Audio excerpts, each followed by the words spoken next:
गुरुजी, यही वो है जो लगातार पूछताछ कर रही थी लू लाओये के बारे में।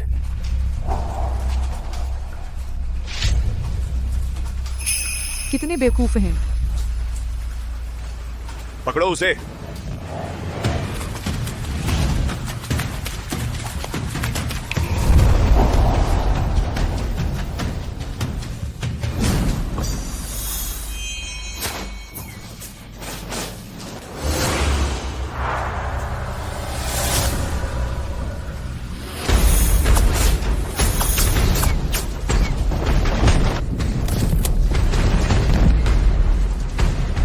भागो।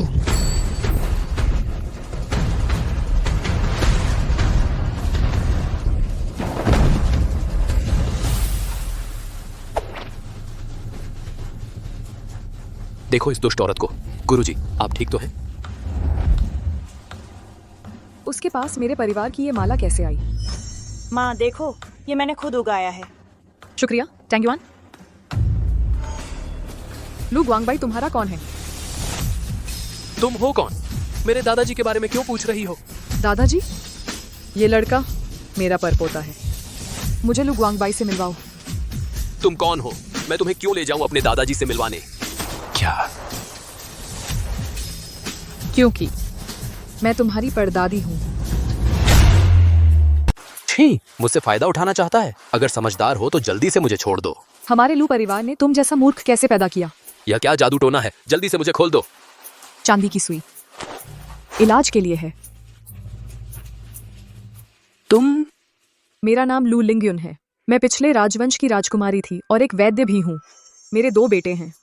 बड़े बेटे का नाम शाओ नुओमी है और छोटे का नाम तांगयुआन है। घातक जहर से पीड़ित तांगयुआन को बचाने के लिए मैंने सुई चुभाकर उसके शरीर का जहर अपने अंदर स्थानांतरित कर लिया।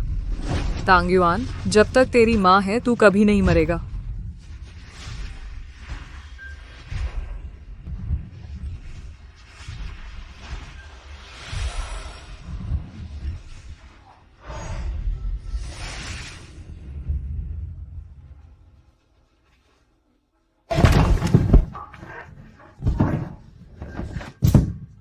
माँ, माँ, माँ। घातक जहर से पीड़ित तांगयुआन को बचाने के लिए मैं 60 साल पहले मर गई थी। माँ, माँ। फिर से जागने पर मैं नान परिवार में 18 साल की एक गोद ली हुई बेटी के शरीर में पुनर्जीवित हो गई। लेकिन मेरा बेटा तांगयुआन बन गया गंभीर रूप से बीमार मालिक लू।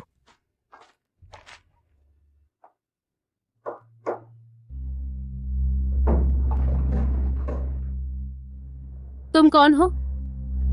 कृपया सूचना दें, मैं लू गुआंगबाई से मिलना चाहती हूँ। अनुशासनहीन लड़की, हमारे मालिक बाहरी लोगों से नहीं मिलते। तुम जल्दी से चली जाओ। खाली हाथ आई गरीब चीज। क्या बेहुदा नौकर है? इस छोटी लड़की का अंदाज तो ऐसा लगता है जैसे यह लू परिवार की मालकिन हो। कौन है जो मेरे लू घर में शोर मचा रहा है? युवा मालिक,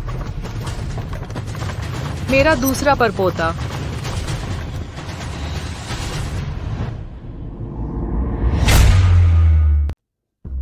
सिंह साहब कहाँ से आ गई है? यह गंवार लड़की सिंह भवन में घुसने की जिद कर रही है। मैं बूढ़ी हूँ, मना करने पर भी नहीं मान रही। कितनी सुंदर लड़की है। सिंह साहब, तुम भी लू गुआंगबो के पोते हो? हाँ, अजीब है, मैं खुद को रोक क्यों नहीं पा रहा। तुम्हारे पैर को क्या हुआ है? 1 महीने पहले साहब को एक अजीब बीमारी हुई। जागने के बाद ऐसे हो गए। जलधर नगर के सभी डॉक्टर कहते हैं सिंह साहब का इलाज नहीं है। चित्रा देवी, पता नहीं ये लड़की हमारे सिंह परिवार में क्यों आई है। उसका चेहरा लाल पीला, चमकदार और स्वस्थ दिख रहा है, साफ दिखाई दे रहा है। यह तो पूरी तरह स्वस्थ शारीरिक लक्षण है।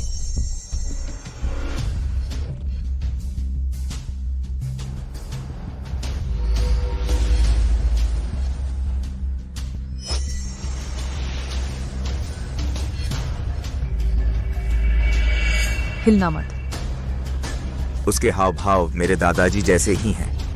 आखिर यह है कौन?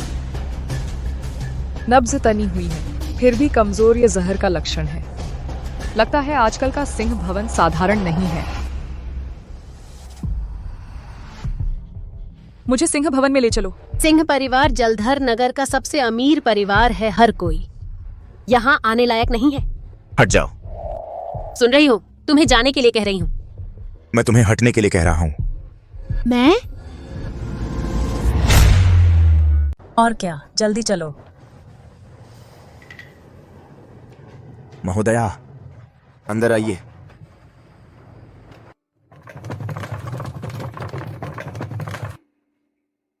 महोदया, इस तरफ। श्रीलू, आपके दादाजी अभी कहाँ हैं? मुझे उनके पास ले चलो। महोदया, हालांकि मुझे नहीं पता कि आप दादाजी से क्यों मिलना चाहती हैं, लेकिन वे आज घर पर नहीं हैं। दादाजी को एक अजीब बीमारी हो गई है। वे अभी गुरु अमित मिश्र के पास हैं इलाज करवाने। गुरु अमित मिश्र अभी एकमात्र व्यक्ति हैं जो दादाजी को बचा सकते हैं। लेकिन अब उन्होंने हमें अंतिम संस्कार की तैयारी करने को कहा है। अमित मिश्र, मेरा शिष्य। मैं आपके दादाजी का इलाज कर सकती हूँ। तुम कर सकती हो? कितनी घमंडी लड़की है ये। मिश्र वंश, सदियों से चिकित्सा परंपरा वाला परिवार, उनका भी इलाज नहीं चल पाया। और तुम एक बिना नामो शोहरत वाली इतनी बड़ी बड़ी बातें करने की हिम्मत करती हो? चाचा, नीचे उतरो। तुम होता कौन हो जो मुझसे इस तरह बात करने की हिम्मत करता है?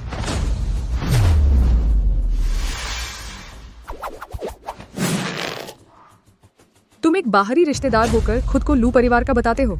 छोड़ो मुझे। तुम एक बिल्कुल असंबंधित बाहरी व्यक्ति हो। तुम्हें क्या हक है कहने का कि मैं लू परिवार का हूं या नहीं? श्रीलू, आपके दादाजी कब लौटेंगे? 3 दिन बाद। 3 दिन बाद नायर औषधालय में मिलना। तुम नायर परिवार की वंशज हो। पूरे हुए शान में कौन नहीं जानता कि नायर परिवार औषधालय चलाता तो है, लेकिन उन्हें चिकित्सा का कुछ पता नहीं। और फिर तुम तो एक छोकरी हो। छोड़ो मुझे। चाचा, याद रखो, इस दुनिया में लू गुआंगबाई को बचा सकने वाला सिर्फ मैं हूं। अरे तुम क्या कर रहे हो?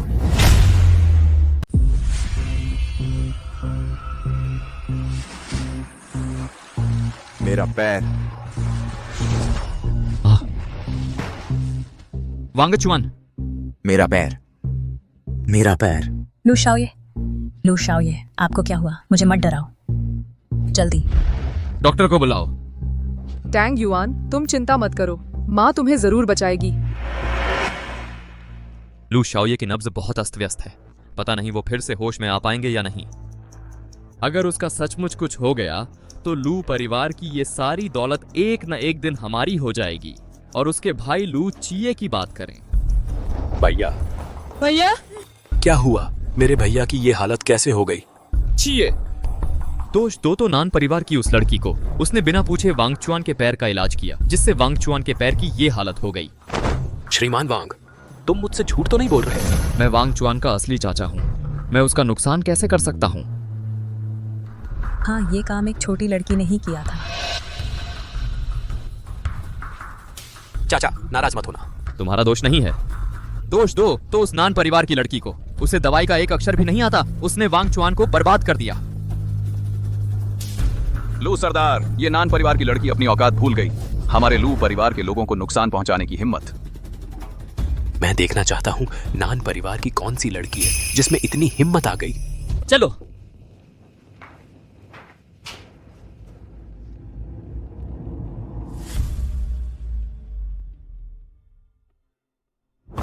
मेरे पैर में सचमुच फिर से संवेदना आ गई।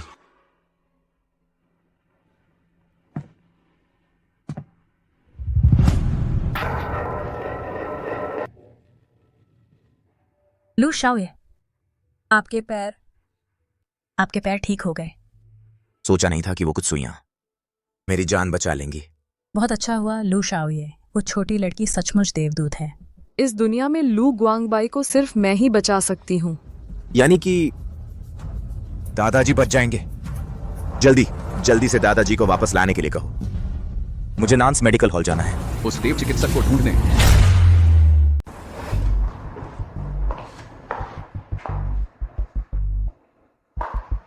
पिताजी, आपने जिसे गोद लिया है वह लड़की दिन ब दिन बदतमीज होती जा रही है।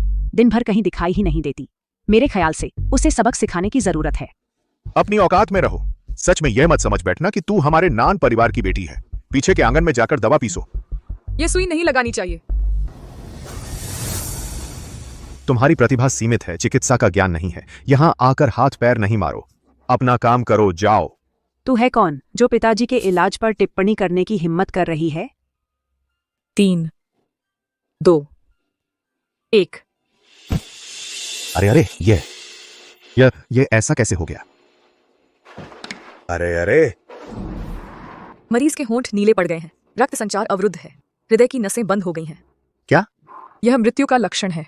अगर सही इलाज नहीं किया गया तो मौत निश्चित है। तू एक गोद ली हुई लड़की जिसे कुछ आता नहीं, यहाँ क्या बकवास कर रही है? अरे अरे, नहीं, ये सुई लगाने से उसकी शक्ति वापस आ रही थी। ये तो चमत्कारिक इलाज था। मरीज को ले जाकर आराम करने दो। अरे यह लड़की कैसे? क्या सच में उसे चिकित्सा का ज्ञान है? तुम नान परिवार की दूसरी बेटी, कितनी हिम्मत है, मेरे भाई को बेहोश कर दिया है। मैं तुम्हारे नान परिवार से इसका बदला लूंगा।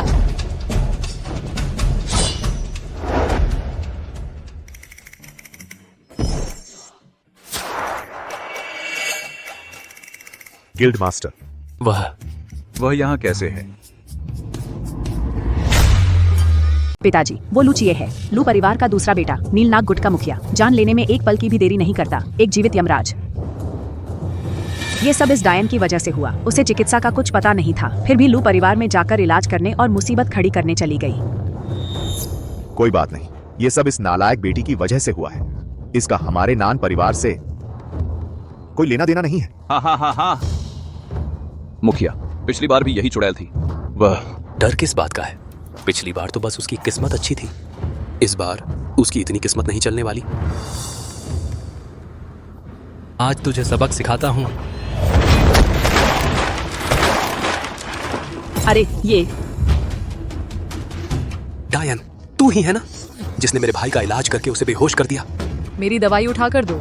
मूर्ख औरत ऐसी बात कहने की हिम्मत करती है, सचमुच जीने से तंग आ गई है।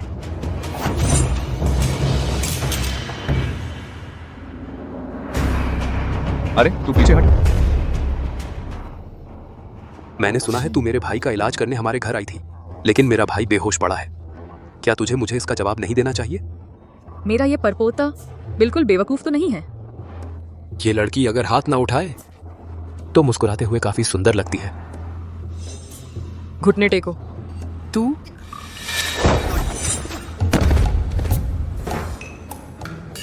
मैं टेक दिया।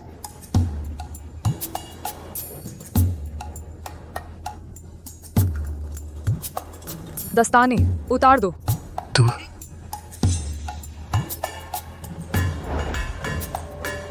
मुझे परदादी बुलाओ, मैं तुम्हारा हाथ जरूर ठीक कर दूंगी। तू ठीक कर सकती है?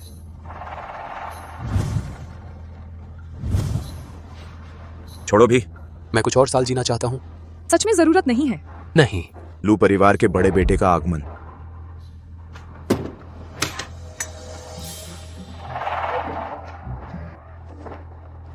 वांग छुआन, महान चिकित्सक को प्रणाम। भैया, तुम्हारे पैर ठीक हो गए? महान चिकित्सक, मेरा हाथ, कृपया मेरा भी इलाज कर दीजिए ना। बहुत देर हो चुकी है। देर हो गई। जी, तुम ये क्या कर रहे हो? अरे यह उस महान वैद्य से हमारे दादाजी का इलाज करवाने की गुजारिश है। महान वैद्य, कृपया आप मेरे साथ लू परिवार चलें और दादाजी को बचाएं। चिंता मत करो, मैं हूं ना, मैं उन्हें जरूर ठीक कर दूंगी। अरे देखो ना, हमारी बेटी लू बुजुर्ग को बचा सकती है। यह तो हमारे नान परिवार का सौभाग्य है। कोई है? यह सामान अंदर ले जाओ। रुको, इन चीजों को वापस ले जाओ। आखिरकार मैं उनसे ज्यादा जानती पहचानती नहीं हूँ। अरे तुम यह? चलो पहले आप। अरे यह क्या? अरे बाप रे! दरवाजा खोलो। टेंग्युआन, माँ तुझे बचाने आई है।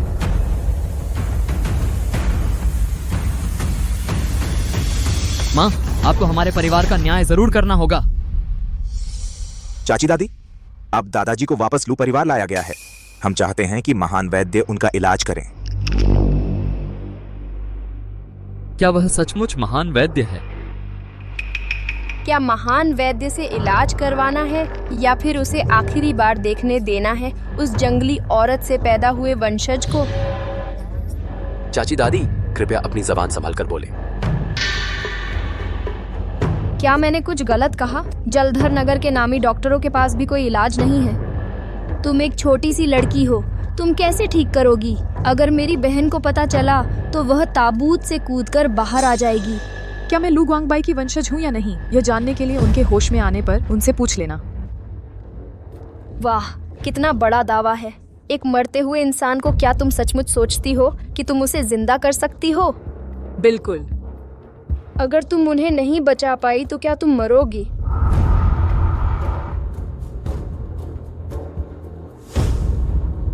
चाची दादी, महान वैद्य तो बस दादाजी की मदद करना चाहते हैं। इतनी भयानक शपथ लेने की क्या जरूरत है? तुम होते कौन हो? हमारे लू परिवार के मामलों में कब से बाहर वालों को फैसला लेने का हक मिल गया? तुम क्या हुआ? सिर्फ इसलिए कि तुम्हारे दादाजी ने बीमार पड़ने से पहले परिवार के मुखिया की यह अंगूठी मुझे सौंप दी थी। तुम्हें मेरी बात माननी होगी।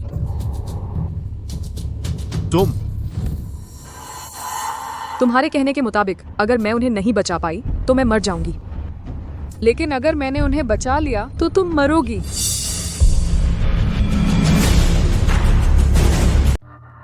ठीक है। माँ, यह लड़की खुद मरना चाहती है। हमें उसकी परवाह नहीं करनी चाहिए। रास्ता दिखाओ, अब मैं तुम्हारे दादा का इलाज करने जा रही हूँ। अच्छा, चलिए। तुम लोग बाहर इंतजार करो।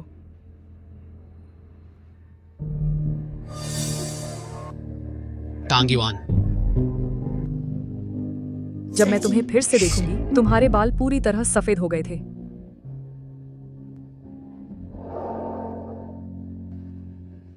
इस जन्म में माँ तुम्हारी पूरी देखभाल करेगी।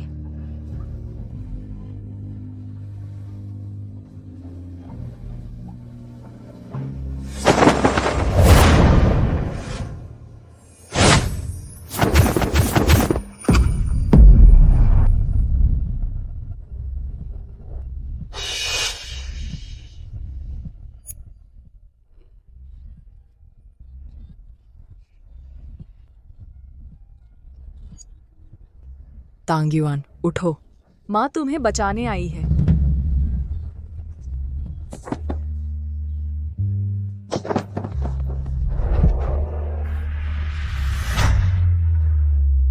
ठीक है, अंदर आ जाओ।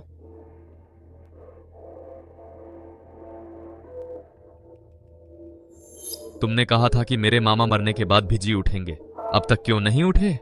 तुम्हें अपना वादा याद रखना होगा। अगर तुमने मेरे जीजा को नहीं बचाया तो तुम्हें अपनी जान देकर इसकी कीमत चुकानी होगी। तांग्युआन जल्द ही उठ जाएगा। बस 2 बार आयुर्वेदिक दवा पीकर ठीक हो जाएगा।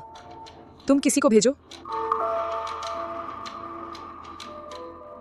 छोड़ो, मैं खुद जाती हूँ। वांगचुआन, चिए, तुम दोनों एक कदम भी अपने दादा के पास से हिलना नहीं। ठीक है। नहीं, इस बूढ़े को मरना ही होगा।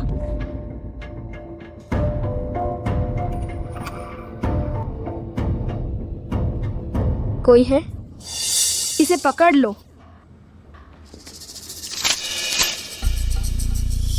तांग्युआन, माँ तुझे बचाने आई है। माँ,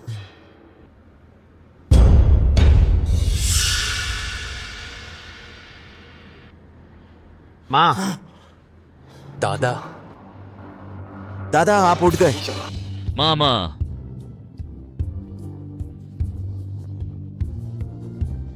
यह बूढ़ा सचमुच उठ गया। तो बस एक सपना था। मुझे लगा था यह उस वैद्य ने छोड़ा है जिसने आपको बचाया। वह कहाँ है? जल्दी मुझे उससे मिलने ले चलो। यह श्री लू के यहाँ से मिली है। चांदी की सुई इस औरत ने श्री लू को जहर देकर मारने की कोशिश की है। क्या तुम जल्दी मरना चाहती हो? इस औरत ने श्री लू को जहर देने की कोशिश की है। गुनहगार और सबूत दोनों मौजूद हैं। गोली चलाओ।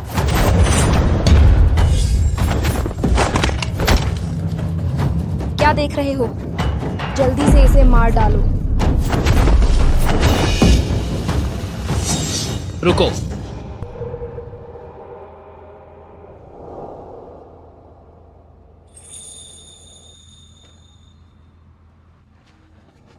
तांगयुआन,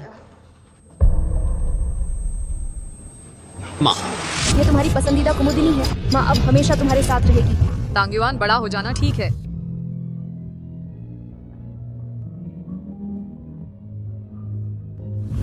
माँ, माँ, माँ।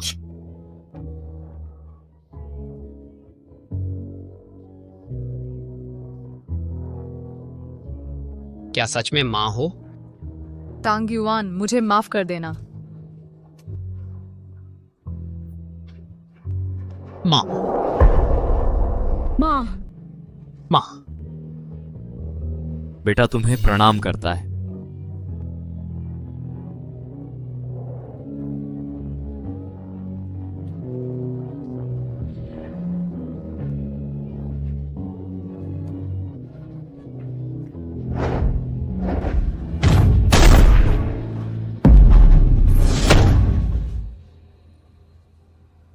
दादाजी,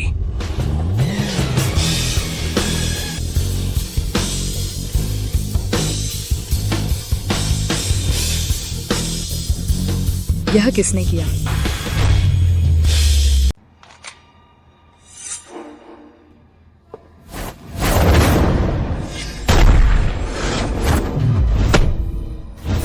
दादाजी,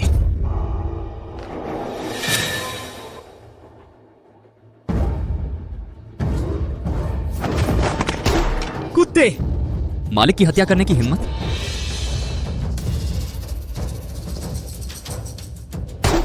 कोई है? इस कुत्ते को खींच कर ले जाओ और कुत्तों को खिला दो।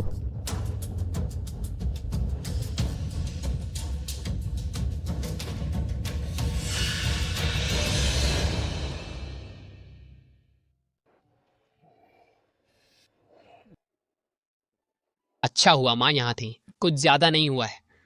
दादाजी, आपने इस छोटी लड़की को क्या कहा था? इतनी बेअदबी? कौन सी छोटी लड़की? जल्दी आकर परदादी को प्रणाम करो। परदादी? डायन, तुमने मेरे फूफाजी पर क्या जादू टोना किया है जिससे वे इस तरह बेहोश हो गए हैं? जीजाजी, आप लंबे समय से बेहोश थे, आपको पता नहीं है। अभी अभी इस डायन ने आपको जहर दिया था जिससे आपकी जान बची बचाई रह गई। उसने मुझे जहर दिया? तो फिर मैं कैसे जाग गया? मेरी अंगूठी तुम्हारे हाथ में कैसे आई? कहीं उसे याद तो नहीं आ गया कि मैंने उसे जहर दिया था? फूफाजी, शायद आप भूल गए हैं।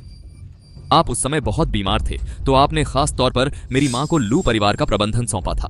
जब वांगचुआन थोड़ा और बड़ा हो जाएगा तभी उसे परिवार के मुखिया का पद सौंपा जाएगा।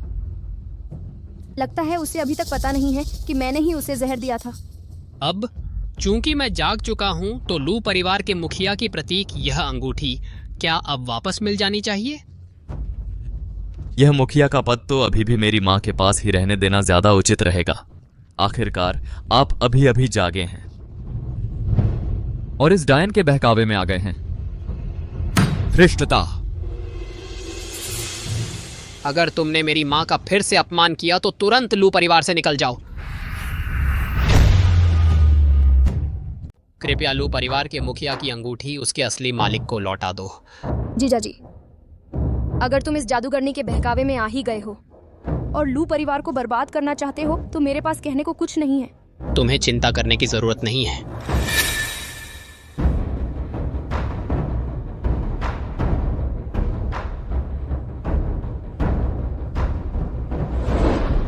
मां, बिना पूछे ही आपको इस लू परिवार का मुखिया बना दिया है। पता नहीं आपको मंजूर है या नहीं? ठीक है, अब से आप ही हमारे लू परिवार के मुखिया हैं। मामा जी, आप बार बार कहते हैं कि मेरी मां लू परिवार की नहीं है, लेकिन फिर भी यह मुखिया पद एक बिल्कुल अजनबी लड़की को दे रहे हैं। अगर हमारे पूर्वजों को पता चल गया तो क्या वे चैन से सो पाएंगे? तुम्हें फिक्र करने की जरूरत नहीं। क्या दादाजी, क्या आप वाकई ये अंगूठी इस दूसरे परिवार की लड़की को दे रहे हैं?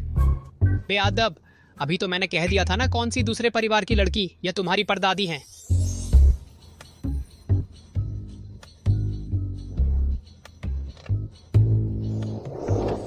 लू परिवार के मुखिया को प्रणाम। लू परिवार के मुखिया को नमस्कार। लू परिवार के मुखिया को नमस्ते। अतिथि स्वागत है। लू परिवार के मुखिया का स्वागत है। ऐसे ही रहो। अब मेरे बहनों पूरी तरह ठीक हो गए हैं। हम वर्मा वंश के लोगों को अब यहाँ ज्यादा देर नहीं ठहरना चाहिए। माँ। हाँ। यह मुखिया का पद उसे क्यों मिलना चाहिए? तुम उस अंगूठी को भूल गए। अच्छा, ऐसी बात है। बदतमीज लड़की, आराम से मरने का इंतजार करो। दोनों महोदय, एक पल रुकिए। ये क्या है? क्या बात है? जाने भी नहीं दोगे? तुम्हें किसने दिया है लू परिवार का अधिकार कि मुझे रोको वर्मा वंश की आजादी पर? मेरे लू परिवार के पास निश्चित ही कोई अधिकार नहीं है कि आप वर्मा वंश के लोगों की आजादी सीमित करें। लेकिन अब जबकि मैं लू परिवार की मुखिया हूँ, तो मुझे अधिकार है हिसाब चुकता करने का अपने लू परिवार के मामलों का। तुम अपने लू परिवार के मामलों का हिसाब चुकता करो। उसका हम वर्मा वंश से क्या लेना देना? यह पन्ना अंगूठी लू परिवार के मुखिया की सुरक्षा से जुड़ी है। इस अंगूठी पर लगा सूक्ष्म सूत्र विष का जहर क्या तुमने ही लगाया है? लेकिन तुमने क्या डाला? सूक्ष्म सूत्र विष क्या है? मुझे समझ नहीं आ रहा तुम क्या कह रही हो। अजीब है, वह एक छोटी सी लड़की है, उसे सूक्ष्म सूत्र विष के बारे में कैसे पता?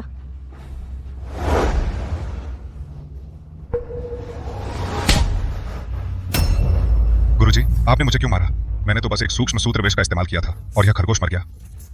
गुरुजी, आपको मुझे तारीफ करनी चाहिए थी। मैंने कितनी बार कहा है, हालांकि तुम्हें जहर के इस्तेमाल में प्रतिभा है, लेकिन विष विद्या पर नियंत्रण जान बचाने के लिए होता है, जान लेने के लिए नहीं। सूक्ष्म सूत्र विष दुनिया का एक घातक जहर है, बिना निशान छोड़े मार देता है। वेन्निंग, मेरी माँ का तुमसे क्या दुश्मनी थी? तुमने इतना क्रूर होकर उन्हें जहर कैसे दे दिया? माँ, मुझे माफ कर दो। जल्दी करो, ये अंगूठी नीचे रख दो। चिंता मत करो, यह तो बच्चों का खेल है, डरने की कोई बात नहीं। बच्चों का खेल? सूत्र विष मेरे गुरु कियानमो की असली विद्या है। एक बेनाम व्यक्ति इतनी बड़ी बात करने की हिम्मत करता है। कियानमो, भूतिया जहरीला हाथ कियानमो, वो उसका गुरु है। कियानमो की हल्की स्पर्श भ्रम तोड़ देती है। भूतिया जहरीला हाथ सब कुछ समाप्त कर देता है। भूतिया जहरीले हाथ का जहर लग गया है। ये छोटी लड़की शायद ज्यादा दिन जीवित नहीं रहेगी। देखो इसे, यह नादान लड़की अब तक फिर भी बेपरवाह बैठी है। शायद तुम्हें पता भी नहीं कि कियानमो कौन है। लड़की, तुम्हें कियानमो का जहर लगा है, तुम्हारी मौत तय है। एक मरने वाले से ज्यादा बकवास मत करो। जहर तो अच्छा है, लेकिन तुम्हारा जहर देने का तरीका बहुत ही अनाड़ी है, इतने घातक जहर के लायक नहीं। बकवास, अपनी औकात नहीं पता? तुम्हारी यह जहर की कला तुम्हारे गुरु कियानमो से बहुत पीछे है। बस कुछ छोटे मोटे हुनर आते हैं और इतनी हिम्मत करते हो मेरे और मेरे गुरु के विष कौशल पर बात करने की। बड़ी हंसी आती है। तुमने मुझे जहर दिया, यह मैं नजरअंदाज कर सकती हूँ, मैं इसे भूल सकती हूँ। लेकिन तुमने तांगयुआन और वांगचुआन को जहर दिया, इसकी मैं कभी माफी नहीं दूंगी। वह उसे कैसे पता चला कि जहर मैंने दिया था? तुम्हें यह भी पता है कि मेरी बीमारी और वांगचुआन के पैरों का रोग दोनों तुम्हारे दिए जहर की वजह से हैं? मामा जी, आप ऐसा कैसे कह सकते हैं? आपके घर आने की तो बस पूर्वजों की कब्र ठीक नहीं बनी, इसलिए ऐसी संतानें पैदा हुई जो सब के सब बीमार ही रहती हैं। इस बीमारी का दोष मेरी माताजी पर कैसे डाल सकते हो? यह जलधर नगर के सभी प्रसिद्ध वैद्य जानते हैं कि वांगचुआन 1 महीने पहले एक अजीब बीमारी से अपाहिज हो गया और जीजा जी अचानक गंभीर रोग से मौत के मुंह में चले गए।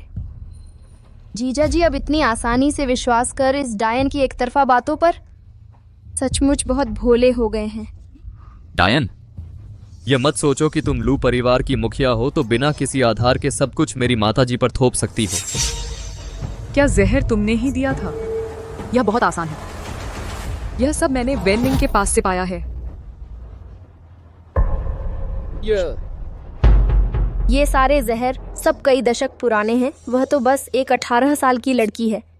उसे ये जहरीली जड़ी बूटियां कैसे पहचान सकती हैं? मैं बूढ़ी हो गई हूँ। थोड़ी बहुत जड़ी बूटी साथ रखती हूँ इलाज और सुरक्षा के लिए। इससे क्या साबित होता है? हृदय दहन चूर्ण, जिससे तांग्युआन का चेहरा सड़ गया। मृत्यु पुष्प, जिससे तांग्युआन गंभीर रोगी हो गया और मौत के करीब पहुंच गया। अस्थि भंजन चूर्ण, जिससे वांगचुआन के पैर अपाहिज हो गए। तुम्हें ये जहरों के नाम कैसे पता है? अब तुम्हारा अपराध साबित हो गया है। तुमने मेरे लू परिवार की संतानों पर जहर देने का जो अपराध किया, क्या अब हिसाब किताब साफ करने का वक्त आ गया है।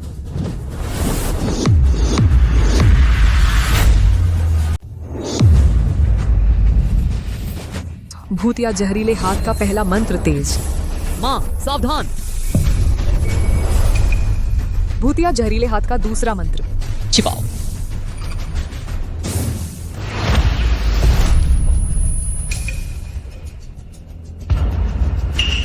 वह कैसे जानती है मेरे गुरु के जहर देने के मंत्र? छिपाव का मतलब है बिना किसी को जताए चुपके से जहर देना। तुम मेरे दिए जहर का शिकार हो गए हो। जल्द ही तेरा चेहरा सड़ जाएगा। मैं बचपन से अपने गुरु के साथ जहर पहचानना, इकट्ठा करना और अलग करना सीख रही हूँ। मुझ पर जहर डालने की कोशिश करना बिल्कुल बकवास है।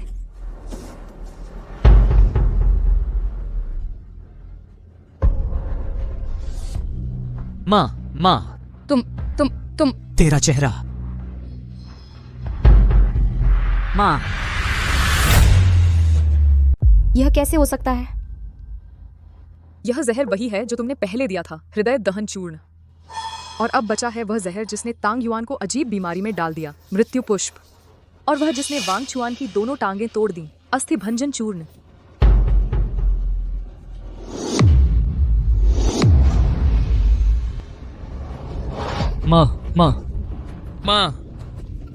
माँ, यह मृत्यु पुष्प है और यह अस्थि भंजन चूर्ण। माँ रुक जाओ।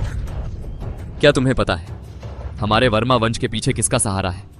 अगर तुमने मुझे एक बार भी छुआ तो मैं तुम्हारे लू परिवार को मिट्टी में मिला दूंगा।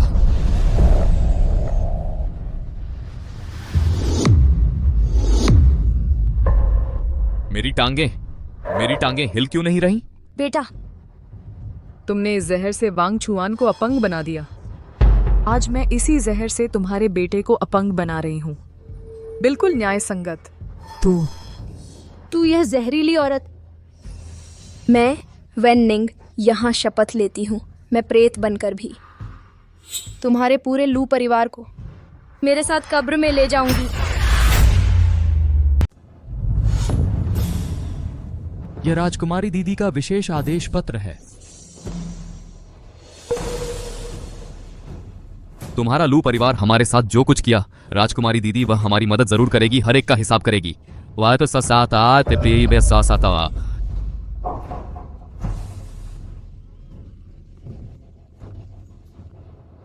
वह राजकुमारी दीदी के आदमी निकला। राजकुमारी दीदी तो महान नेता की मां है। महान नेता पूरे जलधर नगर के मुखिया हैं। तो फिर हमारा लू परिवार तबाह हो जाएगा।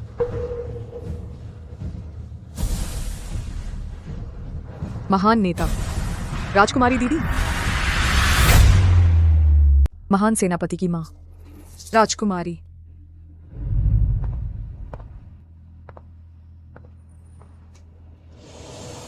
राजकुमारी को प्रणाम। या नौकर आपको लेने विशेष रूप से आया है। मैंने चिकित्सा करके लोगों की सेवा करने का फैसला किया है।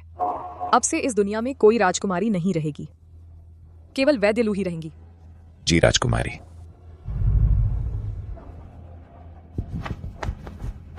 माँ, आपके पालन पोषण का एहसान बेटा कभी नहीं भूल सकता। कृपया छोटे चावल के दाने को माफ कर दीजिए कि अब वह आपके साथ नहीं रह सकता।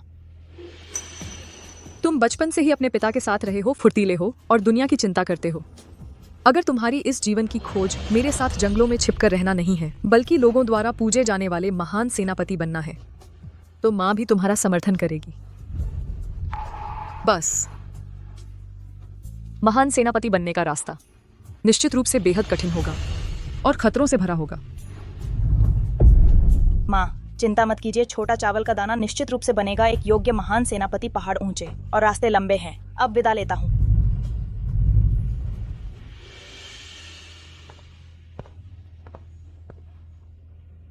मैं तो मर चुकी थी 60 साल पहले। आज की यह राजकुमारी कौन है?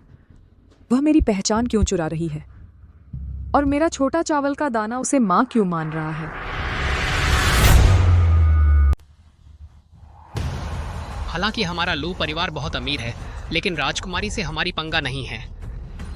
अगर तुमने मेरे लू परिवार को नुकसान पहुंचाया तो भी कोई बात नहीं, लेकिन मेरी माँ को चोट पहुंचाई तो यह बिल्कुल नहीं चलेगा।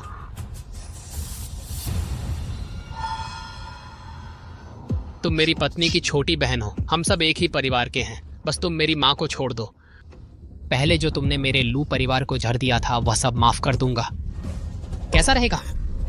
तुमने मेरी माँ को इस हालत में पहुंचा दिया और अब एक झटके में सब माफ करना चाहते हो। सपने देखना बंद करो। अगर तुमने मेरे लू परिवार के वंशजों को जहर नहीं दिया होता तो आज मैं तुमसे ऐसा बर्ताव नहीं करती।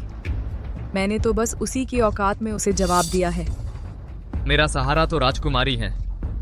सिर्फ तुम्हारे लू परिवार को जहर देना ही क्या? अगर मैं तुम्हारे पूरे लू परिवार का कत्ल कर दूं तो भी यह जायज ही होगा। क्या तुम सचमुच हमारे लू परिवार को जड़ से मिटा देना चाहते हो? मैं तुम्हें आदेश देता हूं, जल्दी से मेरी माँ और मुझे ठीक करो। अगर तुम चाहते हो कि हम तुम्हारे परिवार को माफ कर दें तो यह भी हो सकता है। यह डायन सर झुकाकर माफी मांगे और खुद को मार ले तो हम विचार कर सकते हैं तुम्हारे परिवार को जीने का एक मौका देने का।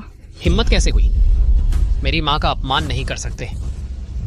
तुम्हारे परिवार का हिसाब पूरा हो गया है, अब जाओ।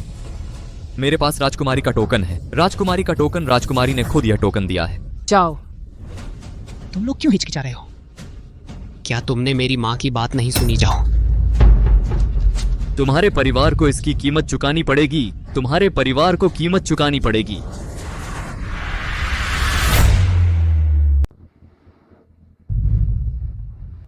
माँ जी, यह हमारे लू परिवार का पूरा हिसाब किताब है।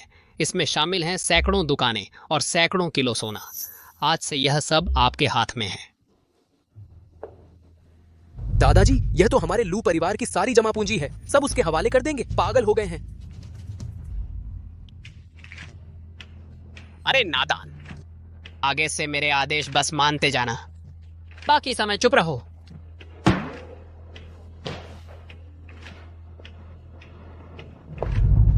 मालिक, हुजूर, बुरी खबर है।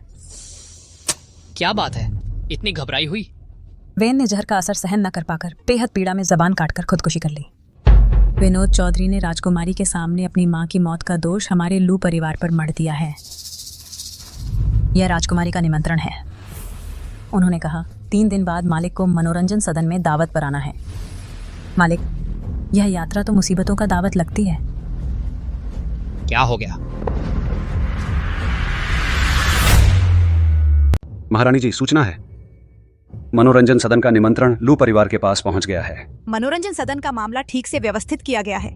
चिंता न करें महारानी। लू परिवार की वो छोकरी चाहे उसके 3 सिर और 6 हाथ ही क्यों न हो, वह वापस नहीं आ पाएगी। जलधर नगर में मेरे आदमियों पर हाथ डालने की हिम्मत? उन्हें बहुत दर्दनाक मौत मरने दो। जी महारानी।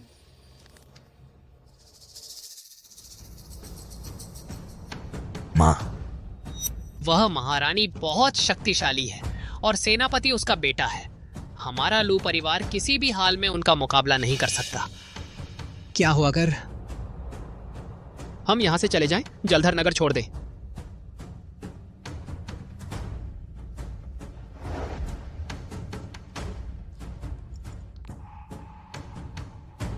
जरूरत नहीं। मैं यह निमंत्रण स्वीकार करती हूँ। मैंने पहली बार देखा है इतनी हिम्मत वाली लड़की। सच कहूं तो मैं तुम्हारा भाई भी पहली बार देख रहा हूं। माँ, उस महारानी के पीछे सेनापति का सहारा है, हमारा लू परिवार। किसी भी हालात में उसका विरोध नहीं कर सकता। अगर उस महारानी ने बदला लेने की ठान ली तो फिर माँ, हम क्या करेंगे? तांग्युआन, तुम चिंता मत करो। उसे बता दो 3 दिन बाद मैं निश्चित रूप से समय पर पहुंचूंगी। महारानी, मैंने तो अभी तक उसका पता नहीं लगाया और वह मुझे ढूंढ निकाली। मैं तो देखना चाहती हूँ कि मेरी पहचान चुराने की हिम्मत किसने की। हमें इतनी जल्दी क्यों बुलाया? क्या बात है? हाँ, आज तुम दोनों नादानों का परिवार में शामिल होने का दिन है। आओ, अपनी परदादी से मिलो। अपनी परदादी को प्रणाम करो। क्या? यह नहीं, तुम दोनों यूं ही खड़े क्यों हो? प्रणाम करो। दादाजी, ये महान वैद्य तो मुझसे भी छोटी लगती है। आप बूढ़े होकर भ्रम में हैं, हमें भी आपके साथ भ्रम में नहीं डाल सकते। मैं तो नहीं झुकूंगा। मैं भ्रम में हूं? अच्छा, तुम दोनों नादान। मर्द के घुटनों के नीचे सोना होता है। आप मुझे मार डालें, फिर भी मैं नहीं झुकूंगा। उसने अचानक छाता क्यों उठा लिया? कहीं फिर से उड़ती सुई से न चुभा दे।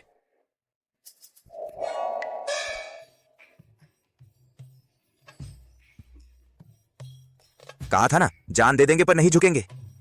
तुम क्यों झुक गए? मेरे तो पैर कांप गए थे। भैया, तुम भी क्यों झुक गए? मेरे पैर का दर्द उठाया, मेरे भी पैर कांप गए। तुम दोनों नादान, अपनी परदादी को चाय पिलाओ और नया संबोधन अपनाओ।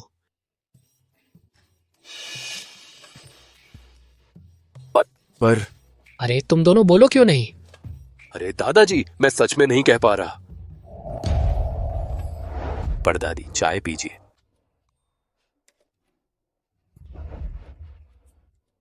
शाबाश, यह चाय मैंने पी ली। आज से मैं लू परिवार में रहूंगी। यह अब से चिए का महीने का खर्च मैं ही दिया करूंगी। क्यों? मैं मानता नहीं। अरे बेवकूफ, तेरी परदादी तुझे हर महीने पैसे देती हैं, यह तेरी किस्मत है। और सुन, तेरे वो किसी गुंडे बदमाश साथी, अब से सबको तेरी परदादी की बात माननी होगी। वो पूरब जाएंगे तो पश्चिम नहीं जा सकते। कैसे गुंडे बदमाश साथी? हमारा एक नाम है, हम हैं नील नाग गुट। मुझे नहीं पड़ता तुम नील नाग गुट हो, काला नाग गुट हो या कोई और गुट। अब से तुम सब तुम्हारी परदादी की छोटी सहायिका बनोगे। अरे ये क्या हुआ? क्या मेरी बात अब चलती नहीं? चिए, समय के साथ चलना ही समझदारी है। छोड़ो भी। वैसे भी नील नाग गुट के मेरे भाई सिर्फ मेरी ही सुनेंगे। अगर मैं कहूं वांग परिवार को लूटो तो वो झांग परिवार को छुएंगे भी नहीं। ठीक है? मुझे नील नाग गुट नाम पसंद नहीं। यह मेरा नया नियम है। देख लो इसे। क्या नाम बदलना है? लूटपाट मना है, कमजोरों को सताना मना है। आज से नील नाग गुट को भंग करो। क्या तुम कह रही हो मैं नील नाग गुट भंग कर दूं? तुम्हें क्या हक है? मैं नहीं मानता। अब से हो? आखिरकार तुम पर लगाम लगाने वाला कोई आ गया।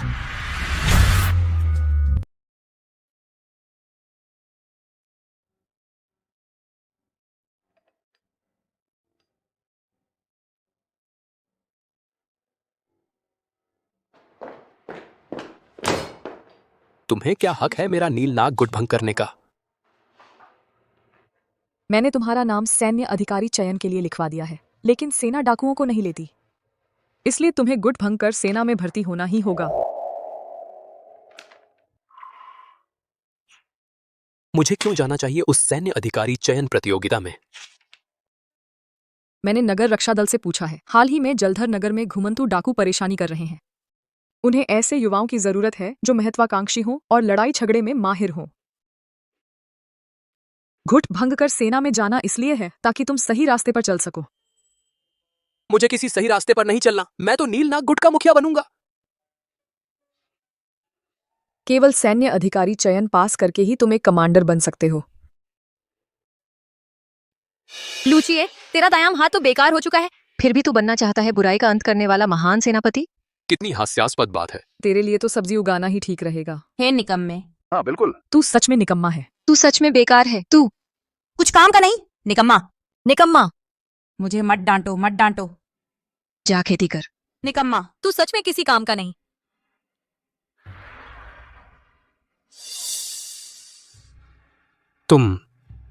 तुम्हें कैसे पता?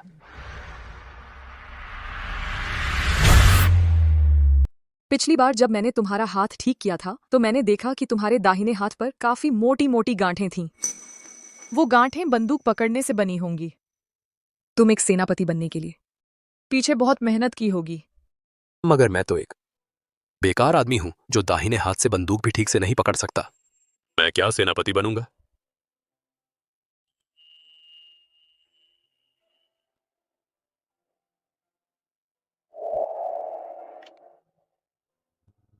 परदादी तुमसे वादा करती है कि तुम्हारा दाहिना हाथ बंदूक जरूर पकड़ पाएगा, ताकि जलधर नगर की रक्षा कर सके हजारों लाखों लोगों की।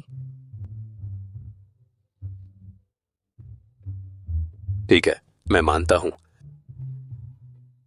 लेकिन तुम्हें अपना वादा निभाना होगा।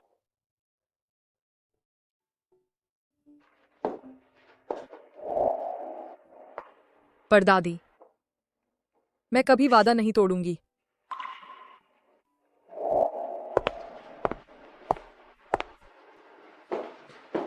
परदादी, मैं आपकी उम्मीदों पर कभी पानी नहीं फेरूंगा।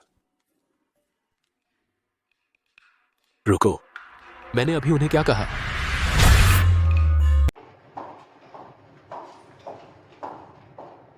परदादी, परदादी, आप आ गईं?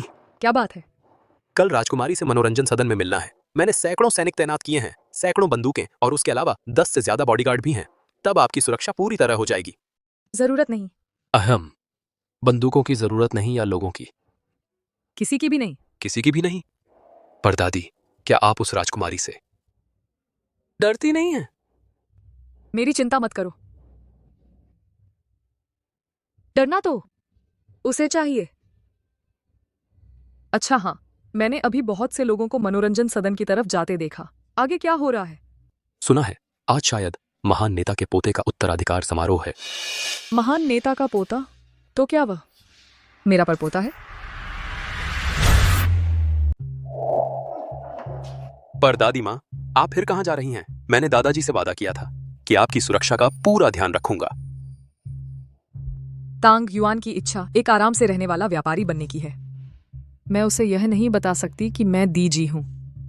क्या तुम्हें बाहर जाकर और काम नहीं करने हैं? मैं जल्दी वापस आ जाऊंगी। नहीं परदादी माँ, मैंने दादाजी से वादा किया था। अगर वह अरे परपोता आपकी मतलब परदादी माँ की बात मानता है।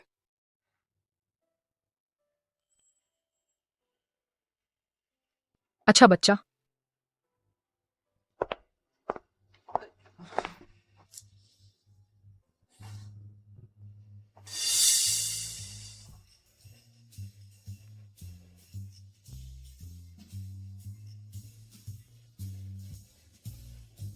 पता नहीं मेरा छोटा परपोता कैसा है। क्या वह एक योग्य महान नेता का उत्तराधिकारी है? सब हट जाओ, अच्छे कुत्ते रास्ता नहीं रोकते। कौन सा कुत्ता है जो मेरा रास्ता रोकने की हिम्मत करता है?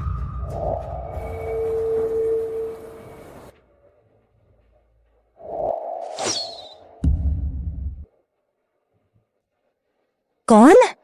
किसकी हिम्मत हुई मुझ पर हमला करने की?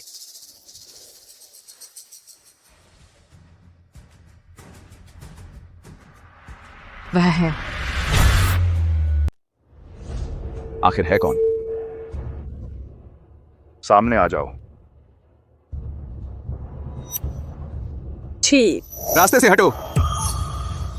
सावधान। प्रिय,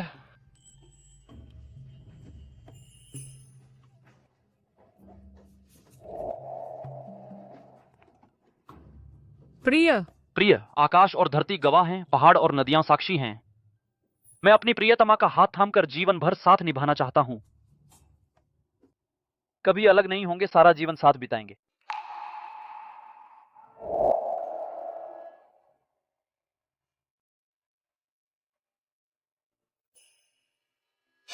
कदमों की आवाज कोमल है और हरकतें फुर्तीली हैं। यह तो माहिर लगता है।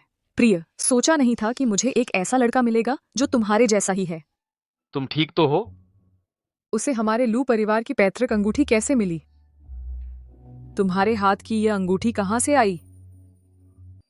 मुझे नहीं पता, मेरे जन्म से ही यह मेरे पास है। तो मेरा परपोता यही है। मैं ठीक हूँ, शुक्रिया।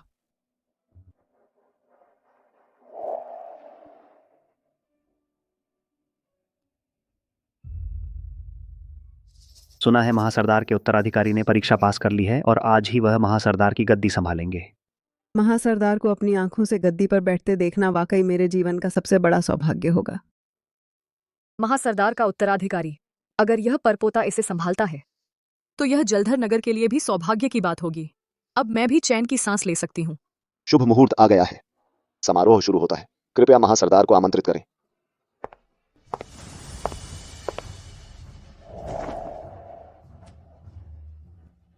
महासरदार जी। महासरदार, यह कैसे संभव है? महान नेताजी, तुम सब मेरी बात ध्यान से सुनो। मैंने महान नेता की परीक्षा पास कर ली है। आज इस नेता की कुर्सी पर बैठा हूं तो यह ईश्वर की इच्छा है। क्या हंस रहे हो? युवराज तो नियति से ही नेता बनने के लिए चुने गए हैं। हमारे लू परिवार में इतना मूर्ख कैसे पैदा हो गया? अगर वह मेरा परपोता है तो फिर यह कौन है? उसकी लगाव और शक्ल मेरे पति से बिल्कुल मिलती जुलती है। मैं महान नेता के नाम पर तुम्हें आदेश देता हूं। सब चुप रहो।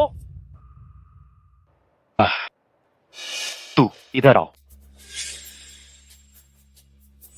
युवराज, आपका क्या आदेश है?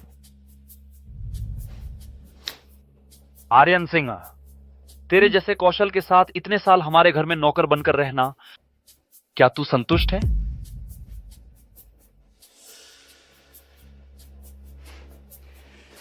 अब तेरे सामने एक भाग्य बदलने का मौका है, बिल्कुल तेरे सामने। तू मेरा रूप धारण करके महान नेता की परीक्षा पूरी करने जा। अगर मैं परीक्षा पास कर गया, महान नेता बन गया, तो तुझे सेनापति नियुक्त करूंगा। यह निकम्मा अपना वादा नहीं निभाएगा, लेकिन अगर यहीं रहा तो हमेशा औसत ही रह जाऊंगा। बेहतर है इस छोटे से मौके की कोशिश कर लूं। ठीक है, मैं युवराज की मदद जरूर करूंगा महान नेता की परीक्षा पूरी करने में। महान नेता, क्या कोई आदेश है? अब मेरा दर्जा ऊंचा है, तू एक नौकर है, हर जगह मुझसे बेहतर क्यों है? मुझे मत कोसना, नदी पार करने के बाद पुल तोड़ना आम बात है।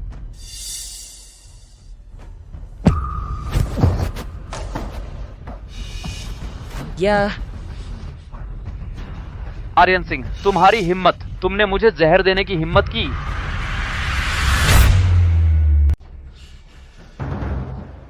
महान नेता।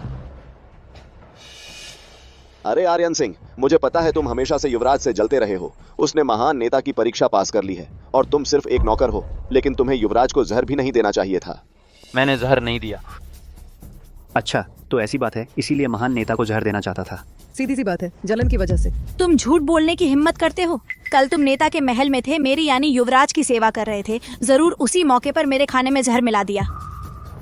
अरे, इस मालिक का कातिल दरिंदे को ले जाओ और गोली मार दो।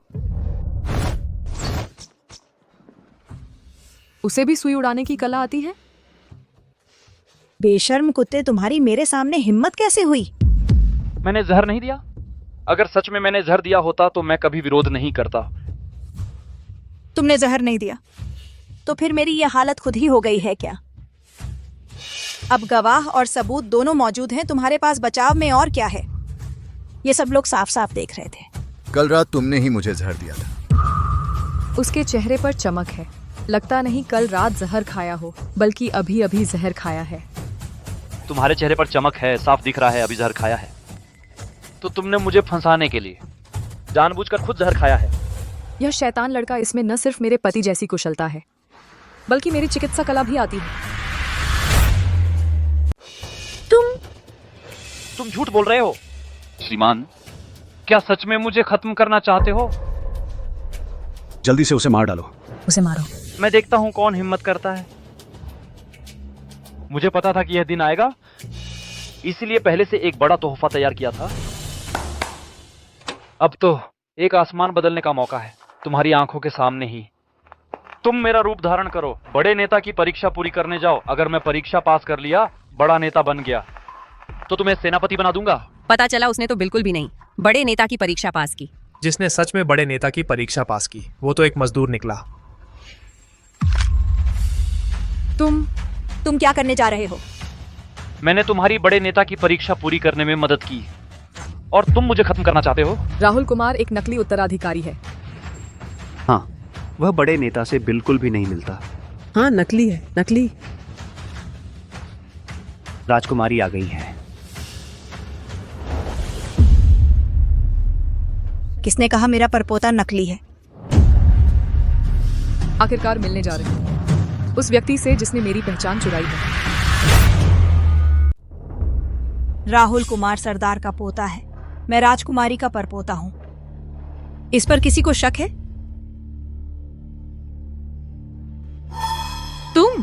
तुम हो। झांग शियाओयान, मेरी आज्ञा सुनो। जी हाँ, मैं यहाँ हूँ। तुम मेरे सबसे विश्वसनीय सहायक हो। अब शियाओ नुओमी सरदार का पद संभालेंगी। मैं तुम्हें आदेश देती हूँ, शियाओ नुओमी के साथ सरदार भवन जाओ। अब से उनकी सुरक्षा का जिम्मा तुम्हारा है। हाँ जी, आज्ञा का पालन करूंगी। राजकुमारी का आदेश पूरा करने की शपथ लेती हूँ। राजकुमारी का अंदाज बिल्कुल उनकी तरह ही सीख लिया है।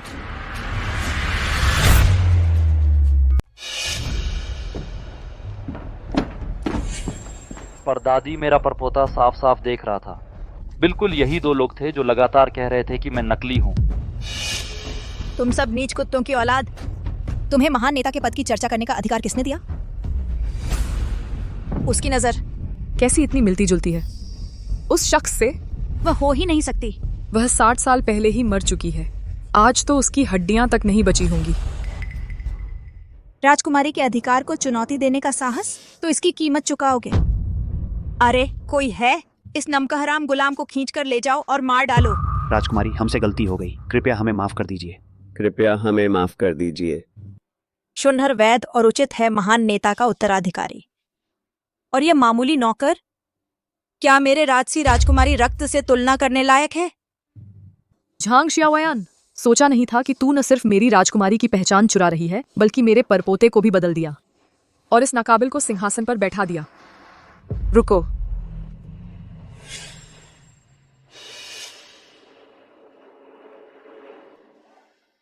क्या तुम्हें कोई आपत्ति है? क्या तुम्हें कोई आपत्ति है? अगर ऐसा है तो मैं तुम्हें सिखाती हूँ कि मालिक और नौकर का रिश्ता क्या होता है। यह सब मेरी वजह से हुआ है। कृपया राजकुमारी, बेकसूर लोगों को नुकसान न पहुंचाएं। तुम्हें पता है तो इसकी कीमत चुकाओ। जहर का हुनर है। राजकुमारी जहर चलाने में माहिर है, उसकी जान बचनी मुश्किल है। तुमने मेरा नील रक्त चूर्ण खा लिया है। अब भगवान भी आ जाए तो तुम्हें नहीं बचा सकता। महोदया, इसमें आपका कोई दोष नहीं है। आप यहां से चली जाइए। यह है इलाज, मैं तुम्हें बचा सकती हूँ।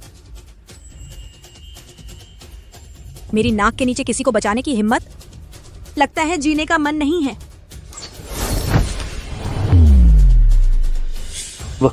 उसने आसानी से राजकुमारी की जहरीली सुई रोक दी। नहीं, वो कैसे हो सकती है? देवी, आप उसके मुकाबला नहीं कर सकती। फिक्र मत करो, वह मेरी बराबरी नहीं कर सकती। पहले पीछे हटो। हम तुम्हारी बड़ी बड़ी बातें। सब मिलकर हमला करो।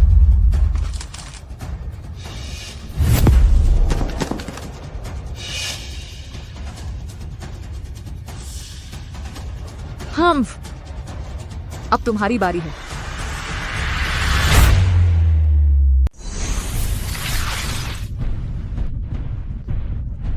परदादी। मैंने उसे जहर दे दिया है। अगर तुमने मुझे मार दिया तो उसे बचाया नहीं जा सकेगा। बहुत दिनों बाद मिले। झांग शियाओयान, आदेश सुनो। झांग शियाओयान, आदेश सुनो। जी हाँ, मैं यहाँ हूँ। मैं तुम्हें आदेश देती हूँ, छोटे ग्लूटेनस चावल के साथ सरदार भवन जाओ। आज से उसकी सुरक्षा का ध्यान रखना।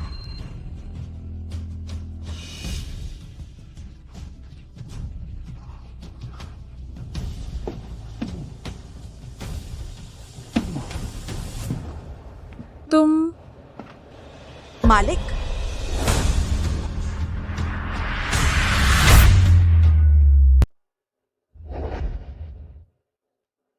मैंने तुमसे छोटी नूमी की देखभाल करने को कहा था। यही तुम्हारी देखभाल है?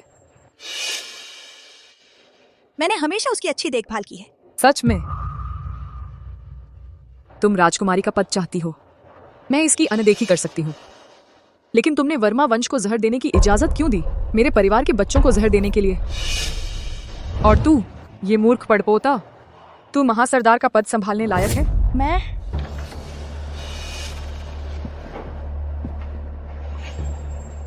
राहुल कुमार बहुत प्रतिभाशाली है। मुझे नहीं लगता कि वह महासरदार का पद संभालने लायक नहीं है। बल्कि तू क्या चीज है जो मुझे उंगली दिखाने की हिम्मत करता है? तू मर जा। तुम सच में मुझे मारना चाहती हो? अगर ऐसा है तो फिर मुझे माफ करना। मैं नौकर मालिक का रिश्ता नहीं निभाऊंगी।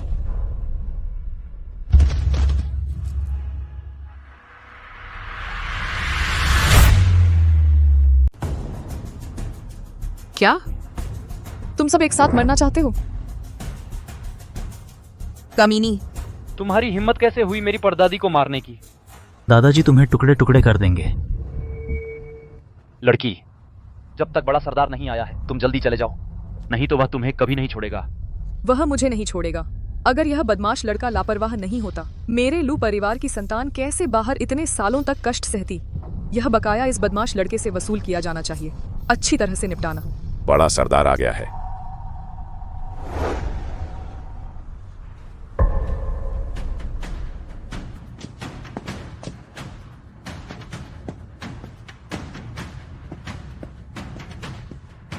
दादाजी, आप आखिरकार आ गए। दादाजी, आप आ गए। यह कुलटा, इसने परदादी को मार डाला है। इसने आपकी अपनी माँ को मारा है। क्या? दादाजी, आपको परदादी का बदला लेना ही होगा। खुद अपने हाथों इस कुलटा को मार डालो। कोई है? राजकुमारी के शव को नीचे ले जाओ, उचित विधि से दफनाओ। शुनर, चिंता मत करो, मैं किसी को भी नहीं छोड़ूंगा जिसने राजकुमारी की हत्या की है। छोटी मोची,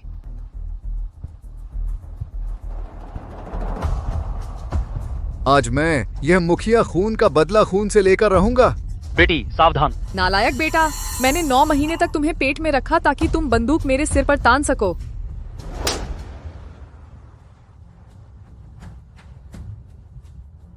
अभी अभी क्या हुआ? तुमने मुझे मारने की हिम्मत की।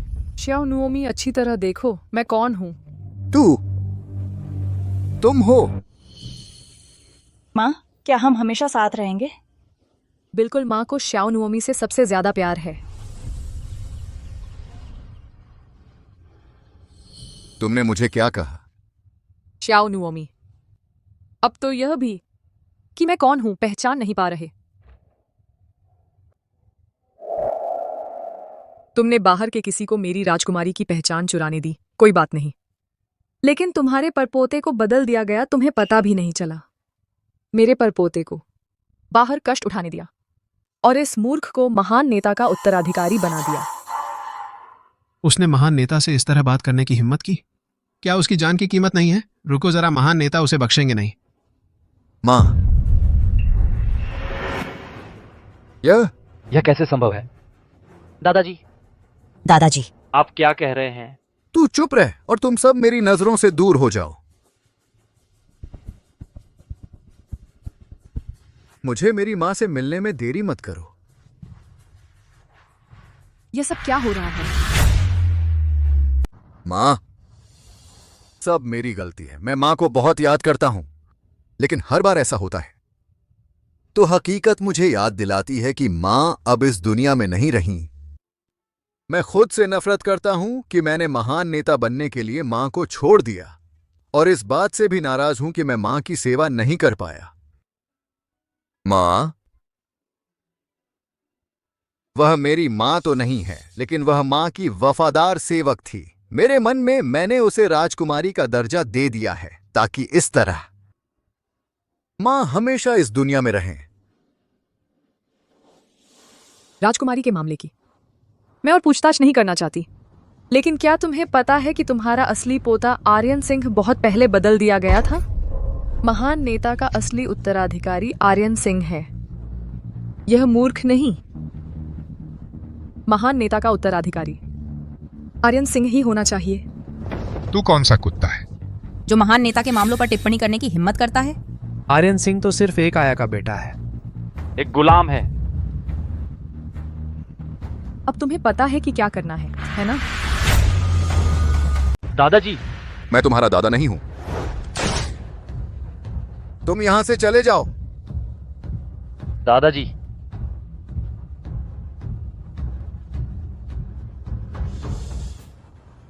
ये सब क्या हो रहा है? तुम्हारे हाथ में जो अंगूठी है वह हमारे लू परिवार की पीढ़ियों से चली आ रही अंगूठी है। तुम ही असली महान नेता के उत्तराधिकारी हो। वर्तमान साम्राज्य ही नकली है। उसने तुम्हारी और राहुल कुमार की जगह बदल दी थी। तो आप कौन हैं? मैं साम्राज्य हूँ। तुम्हारी परदादी 60 साल पहले मेरी मृत्यु हो गई थी, और अब मैं इस शरीर में आ गई हूँ। परदादी?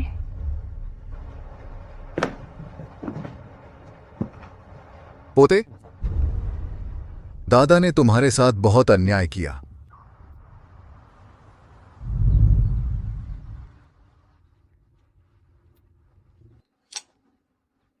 इतनी देर हो गई, परदादी को अब ठीक हो जाना चाहिए था।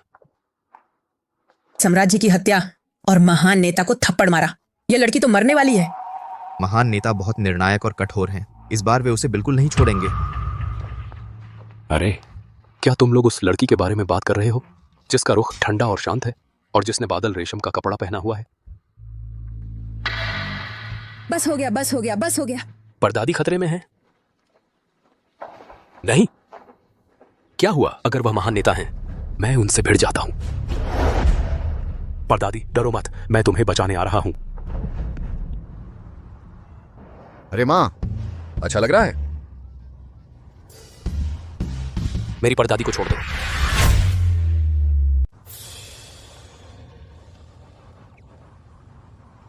परदादी, वे कह रहे हैं कि सरदार तुम्हें मारना चाहता है।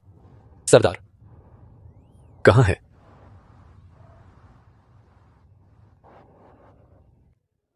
यहां हूं। तुम सरदार हो? मजाक मत करो। तुम सरदार हो और मेरी परदादी की मालिश कर रहे हो? बिल्कुल, वह तो मेरी मां है। तुम मेरी मां को परदादी कहते हो, तो तुम मेरे उस भाई के पोते होगे। ओह, तो तुम ही हो मेरे दादा के भाई। लेकिन बुजुर्ग, तुम में कितनी ताकत है। यह वर्दी पहनकर भी बहुत स्मार्ट लग रहे हो। हमारे उस बूढ़े बाबा से तो बहुत बेहतर हो जो दिन भर सोना चांदी पहने रहता है। अरे बहुत ज्यादा कह दिया। मां, 3 दिन बाद आर्यन सिंह का सरदार उत्तराधिकार समारोह है। आप आएंगी ना? अच्छा। सरदार उत्तराधिकार समारोह भी? बूढ़े, मजाक मत करो। क्या? नहीं।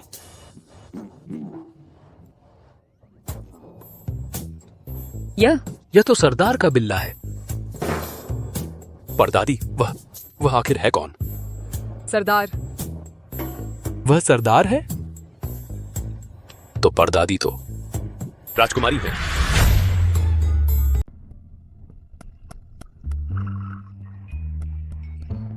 परदादी मां, चाय पीजिए।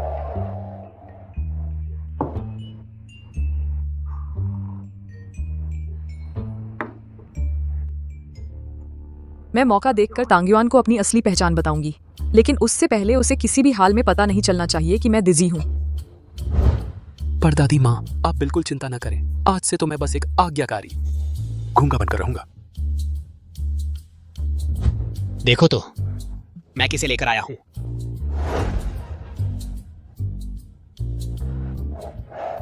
भैया, सबको परिचय करा दूं। यह है हाना जी, मेरी मंगेतर। मैंने पहले कभी सुना ही नहीं कि वांगचुआन की कोई मंगेतर है। पहले कहा जा रहा था विदेश पढ़ने जा रही हैं, तो वांगचुआन से अलग हो गई थी। पर पिछले कुछ दिनों में अचानक उन्होंने विदेश न जाने का फैसला किया और वांगचुआन से शादी करने की बात कही।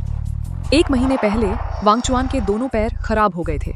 वांगचुआन के पैर खराब होने की वजह से उनका रिश्ता टूट गया था। बस काश मैं ज्यादा ना सोच रही हूँ।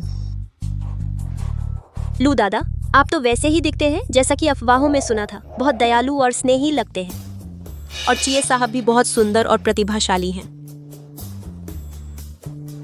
और ये है, अगर मैं कहूं कि ये आपकी परदादी हैं, तो हाना जी को यकीन नहीं आएगा। हाना जी, और ये है मेरी एक दूर की रिश्तेदार। तुम इन्हें मिस लू कह सकती हो। नमस्ते मिस लू। कौन सा दूर का रिश्तेदार है यहाँ? बस लू परिवार की शानदार हैसियत से जुड़ने की कोशिश कर रही है। आजकल देश की ये लड़कियां सोच वाकई बहुत गंदी है।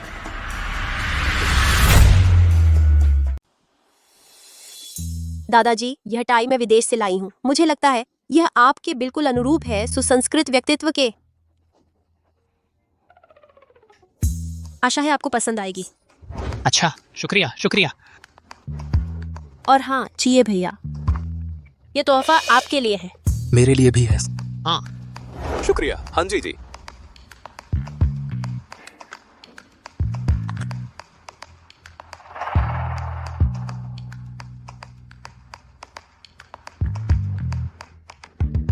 बहुत शर्मिंदा हूँ। मुझे पता नहीं था कि मिस लू भी यहाँ है, इसलिए आपके लिए तोहफा नहीं लाई। लेकिन मेरे पास मेरी इस्तेमाल की हुई परफ्यूम है। ये मेरी पसंदीदा खुशबू है। आप रख लीजिए।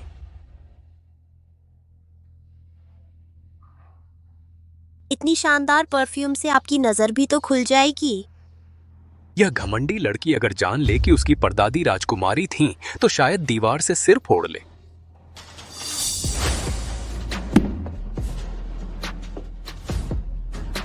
सुनो हान जी, हमारे घर में अगर तोहफा तैयार नहीं है तो न देना भी चलता है। कोई बात नहीं। आपकी मेहरबानी का शुक्रिया मिस हान। वांगचुआन, ये मेरी पसंदीदा चीज है। मैं तो बस दूसरों के साथ बांटना चाहती थी। ठीक है, मुझे पता है तुम्हारा यह मतलब नहीं था। हम तुम्हें दोष भी नहीं दे रहे। चलो बस खड़े मत रहो, बैठो।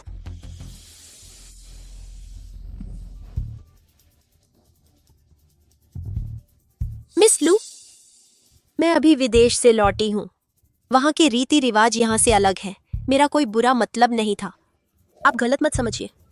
इस्तेमाल की हुई चीज को तोहफे के तौर पर दूसरों को देना विदेश में सिखाया जाता है, ऐसा शिष्टाचार।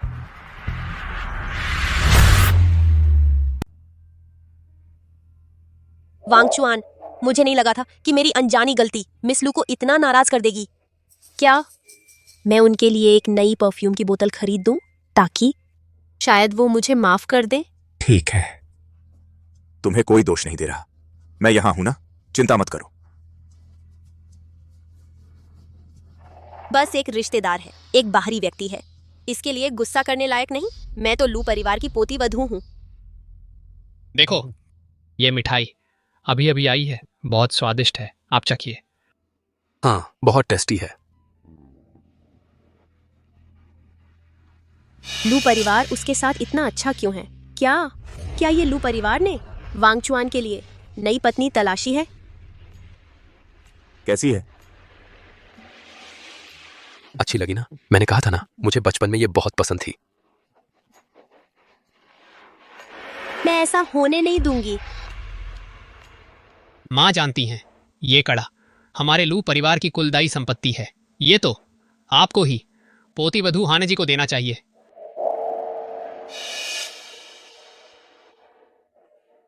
माँ, क्या आपको ये रिश्ता पसंद नहीं है?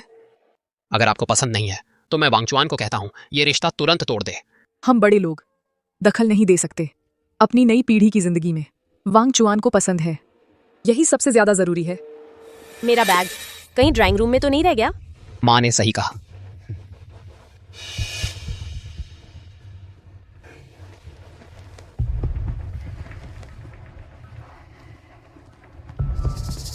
दादाजी ने उसे क्यों दिया पोती वधू वाली कुलदाई संपत्ति? ये गरीब रिश्तेदार सचमुच ऊंचे घराने से जुड़ना चाहती है। रुको, क्या देख रही है? तुम्हारी ही बात कर रही हूं। तुम्हारे माता पिता ने तुम्हें शिष्टाचार नहीं सिखाया? दूसरों की चीजें छीनना नहीं चाहिए। क्या तुम जैसी अनुभवहीन घर की रहने वाली औरतों के पास मर्दों पर निर्भर होकर ही किस्मत बदलने का रास्ता बचता है? वांग चुआन के साथ कदम से कदम मिलाकर चलने वाली पत्नी मुझ जैसी विदेश से पढ़कर लौटी नई महिला होनी चाहिए, तुम जैसी चार दीवारी में सिमटी साधारण औरत नहीं। अच्छा, तो तुम मुझे प्रतिद्वंद्वी समझ रही हो? कंगन वापस दो, वो लू परिवार की बहू की पारिवारिक धरोहर है। तुम एक घरेलू औरत होकर उसे लेने का क्या हक है? मुझे लगा था तुम बस अहंकारी हो, लेकिन पता चला तुम एक सतही मूर्ख भी हो। क्या मतलब तुम्हारा? तुम्हारी हिम्मत मुझे कहने की? तुम कहती हो तुम वांग चुआन की बराबरी वाली पत्नी हो, लेकिन विदेश पढ़ने के इन सालों में तुम पूरी तरह वांग चुआन के पैसों पर पल रही थी। तुम्हें लू परिवार की बातें कैसे पता? तुम कहती हो घरेलू औरतें बस मर्दों पर आश्रित साधारण प्राणी होती हैं, लेकिन तुम्हें विदेश पढ़ने का मौका तुम्हारी घरेलू माँ ने दिलाया, तुम्हारे रूढ़िवादी पिता को मनाकर। घरेलू औरतों को अगर मौका मिले बाहरी दुनिया देखने का, वो तुमसे कम नहीं होंगी। तुम्हें विदेश पढ़ने का मौका मिला है ताकि तुम बेहतर आधुनिक शिक्षा पा सको, न कि उस थोड़ी सी जानकारी से अपनी बुद्धिमानी का घमंड करने के लिए। तुम चुप रहो।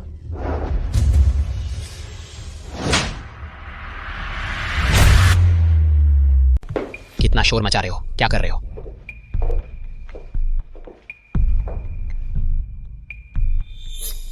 यहाँ क्या हो रहा है? वांग चुआन, सोचा भी नहीं था कि मैंने जब विदेश जाने का फैसला किया था, दादाजी उन्होंने दूसरी पत्नी चुन ली। वांग चुआन, यही है वो अच्छी बहू जो तुम लाए हो? हाँ जी। वह कैसे हो सकती है मेरी पत्नी? फिर दादाजी ने उसे हरित मणि का कंगन क्यों दिया? वह कंगन तो हमारे लू परिवार का प्रतीक चिन्ह है। मैं चाहूंगा तो तुम्हें दूंगा, नहीं तो नहीं दूंगा। दादाजी, आप एक छोकरी का इतना पक्ष कैसे ले सकते हैं? हाँ जी, तुम चिंता मत करो, वह कंगन सिर्फ तुम्हारा ही होगा।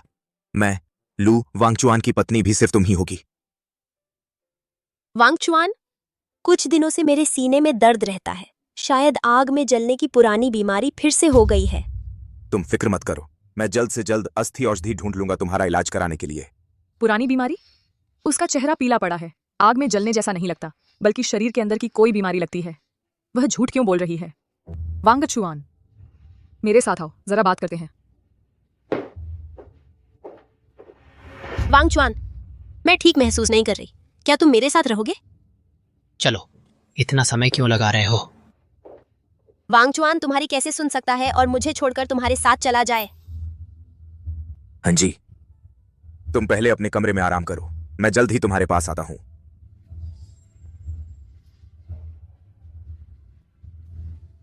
यह पागल औरत कौन होती है?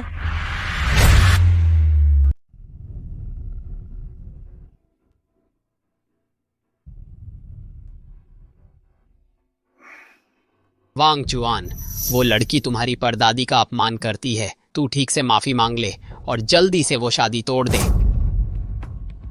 दादाजी, बिल्कुल नहीं। वांगचुआन, क्या तुम सच में उस लड़की को पसंद करते हो?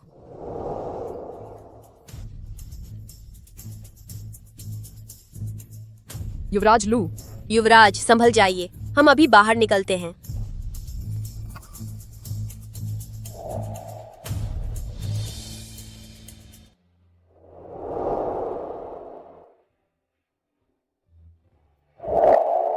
तुम होश में आ गए?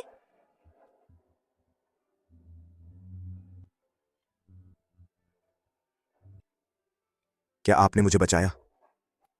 हाँ, तुम्हारी तबीयत ठीक है?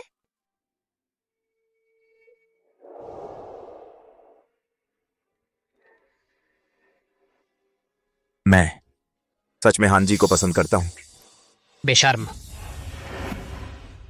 अगर तू उस लड़की से जबरदस्ती शादी करेगा तो लू परिवार से अपना नाता तोड़ ले। चाहे नाता ही क्यों न टूट जाए, मैं उससे शादी करूंगा। तू? भैया तुम। पर दादी, क्या आप उसे बिल्कुल पसंद नहीं करती? वो अस्थि औषधि, क्या मामला है? उसे एक आग के हादसे में पुरानी बीमारी हो गई थी, जिसके इलाज के लिए अस्थि औषधि चाहिए। मैंने उससे वादा किया था कि मैं अस्थि औषधि ढूंढूंगा और उसे शादी का तोहफा बनाकर लाऊंगा। वो अस्थि औषधि बहुत मुश्किल से मिलती है। मेरे देखने में उसके चेहरे के लक्षण आग से हुई पुरानी बीमारी जैसे नहीं लगते, बल्कि शरीर के अंदर की बीमारी जैसे हैं। यह नहीं हो सकता। क्या वो मुझे धोखा दे रही है? तुम्हें अभी भी शक है तुम्हारी परदादी की दवाई पर? तू भूल गया तेरा पैर किसने ठीक किया था? ये चूड़ी लू परिवार की बहू के लिए है, तुम खुद उसे दे देना। पर दादी, आपके सहमत होने का शुक्रिया। शुक्रिया की जरूरत नहीं, क्योंकि अस्थि औषधि नहीं मिलेगी तो तुम शादी भी नहीं कर पाओगे।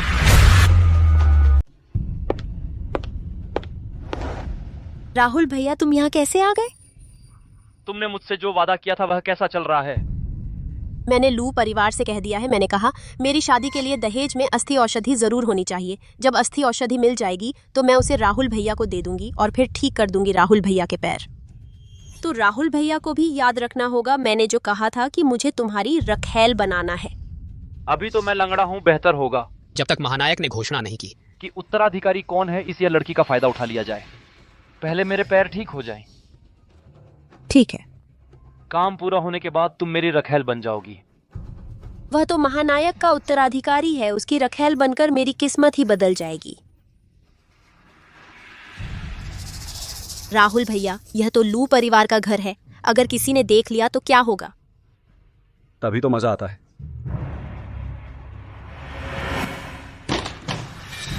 कौन कौन? अरे, गमला गिर गया। मुझे लगा था वांग चुआन ने देख लिया है। राहुल भैया, आओ। तो तुम अस्थि औषधि के लिए आई हो, फिर तो बात आसान है।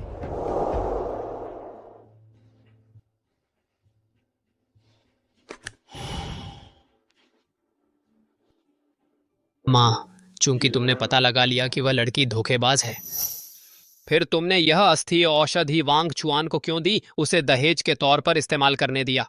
क्या सच में मां देखना चाहती हो वांग चुआन और उस धोखेबाज लड़की की शादी?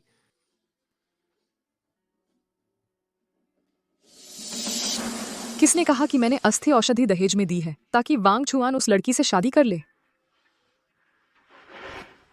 तो मां का मतलब है?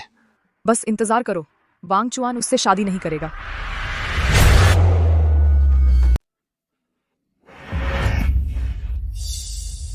मालिक, चित्रा देवी।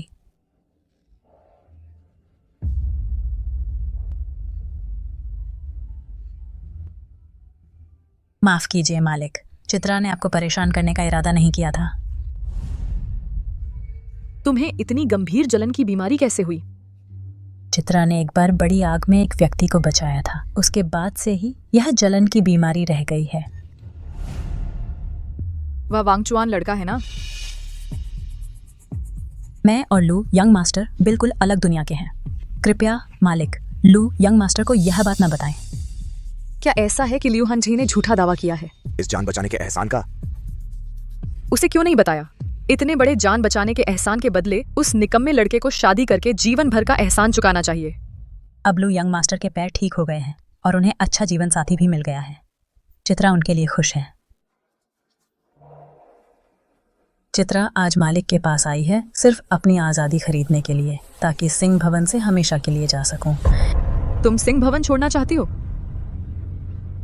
क्योंकि वांगचुआन की शादी हो गई, तुम वांगचुआन को चाहती हो। मालिक, आपसे एक विनती है, कृपया सिंह भवन के युवराज को यह बात न बताएं। मैं वादा करती हूँ, लेकिन यह मामला तुम्हें खुद जाकर वांगचुआन को बताना चाहिए। आखिरकार तुम सिंह भवन आई थी, उसी की वजह से जाते समय तुम्हें अच्छे से उसे विदा कहनी चाहिए। युवराज, आपके बदलने के कपड़े। चित्रा देवी, मेरा पैर पूरी तरह ठीक हो गया है। अब से ऐसे काम मैं खुद कर लूंगा। मुझे याद है तुम्हें कढ़ाई का शौक है। अब से तुम सिंह परिवार में ही रहो और कढ़ाई के कारोबार में हाथ बंटाओ। कैसा रहेगा? युवराज की दया के लिए धन्यवाद, बस मुझे सिंह भवन छोड़ना है। क्यों? क्या मैंने कोई ऐसी बात की है जिससे तुम नाराज हो? युवराज ने मेरा बहुत ध्यान रखा। मेरे पिताजी बीमार हैं, घर में उनकी देखभाल करने वाला कोई नहीं है। चित्रा देवी उनकी सेवा करने जा रही है। तुम चिंता मत करो, चाचा जी के इलाज का सारा खर्च मैं उठाऊंगा। तुम चिंता मुक्त होकर सिंह परिवार में रहो। क्या कहती हो? युवराज की मेहरबानी के लिए शुक्रिया, मगर चित्रा देवी चाहती है खुद अपने पिताजी की सेवा करे। अच्छा। चित्रा देवी की तरफ से मेरे पिताजी सिंह युवराज का आभार व्यक्त करते हैं।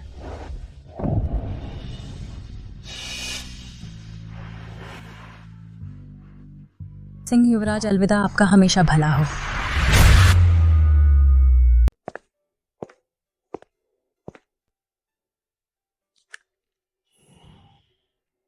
हाँ जी, परदादी ने मेरे लिए अस्थि औषधि ढूंढ ली है।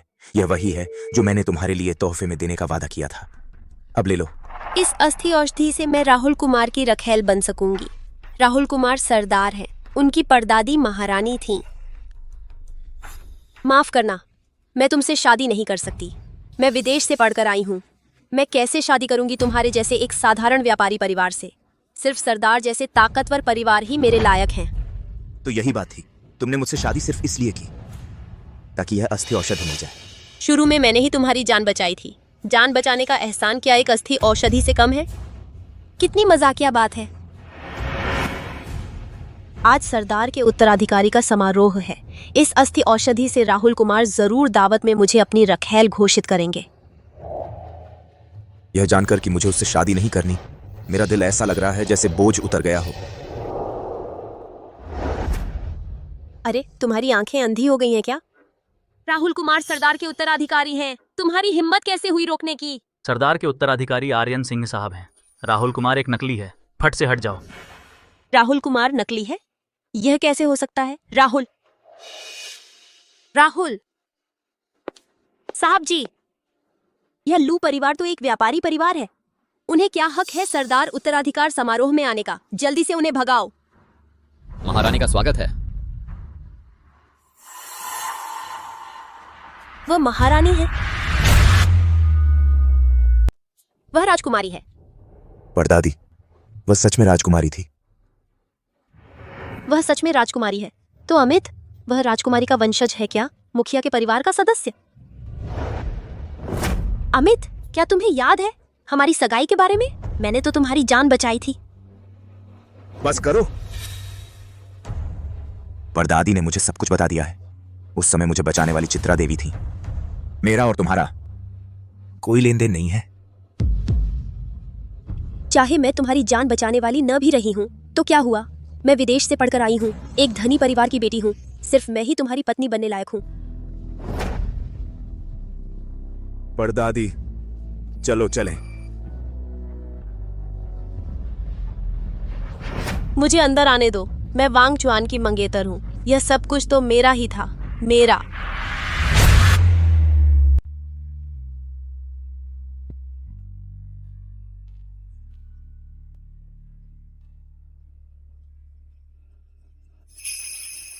मालिक। चित्रा देवी, चित्रा देवी, तुमसे मिलकर बहुत अच्छा लगा। श्रीलू शादीशुदा है।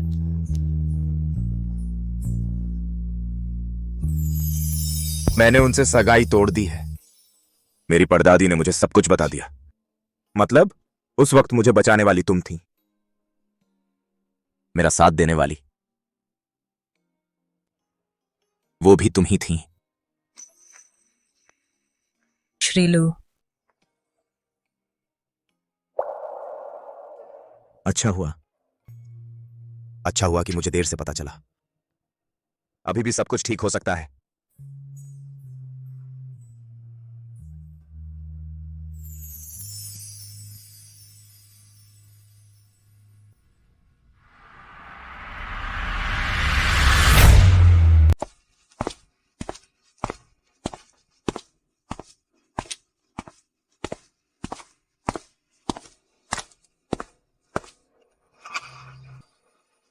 धन्यवाद परदादी जी। नए महान नेता को बधाई। महान नेता बनना मेरा सौभाग्य है। मुझे उम्मीद है कि हम जलधर नगर के सभी लोग मिलजुल कर चलेंगे और बेहतर होते जाएंगे। कितनी धूमधाम है यहाँ।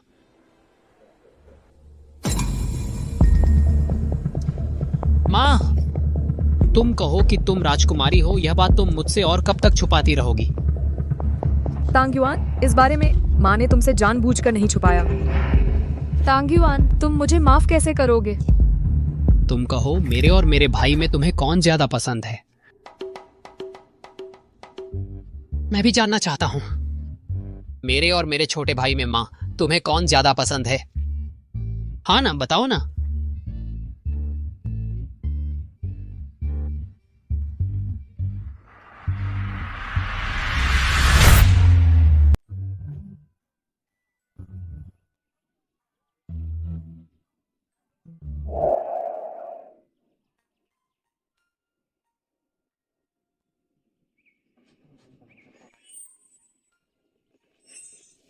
अरे बेटी, ये लो, खा लो। पैसे नहीं लूंगी। देखा मैंने, तू बहुत देर से देख रही थी। आजमा, देख मेरा हुनर। शुक्रिया। आजकल के जमाने में तो बहुत अच्छा है। ये सब हमारी राजकुमारी की वजह से है, और बड़े सरदार के अच्छे शासन की वजह से, और जलधर नगर के सबसे अमीर लू परिवार ने भी बहुत अच्छे काम किए हैं। माँ, माँ, तुम उनकी माँ हो, तो फिर तुम राजकुमारी हो ना? तुम्हारा शुक्रिया, ये कैंडी के लिए। कोई बात नहीं, कोई बात नहीं। माँ, कभी कभी आराम का मौका मिलता है। तुम लोगों से थोड़ा छुपना चाहती थी। ये सारे लड़के बेकार हैं। ऐसा नहीं हो सकता। मेरी दुनिया में माँ के बिना काम नहीं चलेगा। अरे तुम, लूकियान कहाँ है? दादाजी, जब से उन्होंने पद छोड़ा है वे दक्षिण पूर्व एशिया में छुट्टियां मना रहे हैं। माँ, देखो ना, मैं अपने भाई जैसा बिल्कुल नहीं हूँ। पर दादी माँ, मुख्य नेता बनने के बाद आप हर दिन काम में व्यस्त रहती हैं। इन दिनों आपका परपोता आपको बहुत याद कर रहा है। आइए। परदादी माँ, मैं और चित्रा देवी शादी करने वाले हैं। उस समय आप हमारी शादी के साक्षी बनना, ठीक है ना? परदादी माँ, मैं कमांडर चुना गया हूँ। मेरा दायां हाथ पूरी तरह ठीक हो गया है। देखो मेरा बंदूक पकड़ने का तरीका कितना कूल है। देखो।